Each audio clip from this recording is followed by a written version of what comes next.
কালীগঞ্জ বিধানসভায় কাউন্টিং চলছে। সকাল 8টায় কাউন্টিং শুরু হয়েছে এবং এগিয়ে রয়েছে তৃণমূল। 30,967 ভোটে এগিয়ে তৃণমূল। দ্বাদশ রাউন্ড শেষে এগিয়ে তৃণমূল প্রার্থী আলিফ আহমেদ। দ্বিতীয় স্থানে বিজেপি, তৃতীয় স্থানে কংগ্রেস। 23 রাউন্ড গণনার পর ফল ঘোষণা হবে।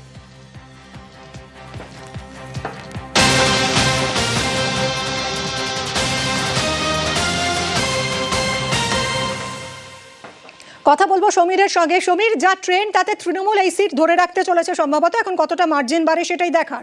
অন্যদিকে বিজেপি এবং বাম সমর্থিত কংগ্রেস কারা দ্বিতীয় স্থানে থাকে সেটাও একটা ব্যাপার।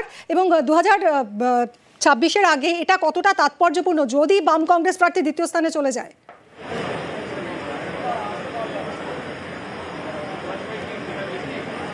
একদমই তাই মিমি, এখন এটাই দেখার যে মার্জিন বাড়ে না কমে। কারণ এর আগে যে এখানকার বিধায়ক ছিলেন নাসিরুদ্দিন আহমেদ, তিনি প্রায় 47,000 ভোটে জিতেছিলেন গত 21-এর বিধানসভা ভোটে, এবং গত 24-এর লোকসভা ভোটে কিন্তু এই আসন থেকে প্রায় 31,000 ভোটের লিড ছিল কিন্তু তৃণমূলের। সেই জায়গায় এই নাসিরুদ্দিন আহমেদের মেয়ে আলিফা আহমেদ তিনি প্রার্থী হয়েছেন এবং এখনো পর্যন্ত মাত্র 12 রাউন্ড গণনা হয়েছে এবং এর মধ্যে কিন্তু তিনি প্রায় 31,000 ভোটে এগিয়ে আছেন।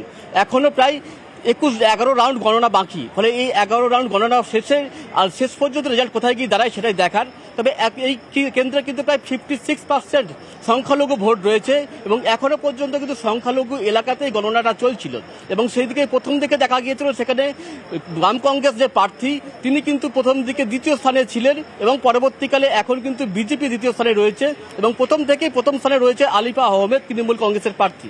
এবং আগামী যে টেবিলগুলো গণনা হবে বা যে বুথের কোনো গণনা হবে সেখানে কিন্তু বিজেপির পাল্লা কিছুটা হলে ভারী আছে।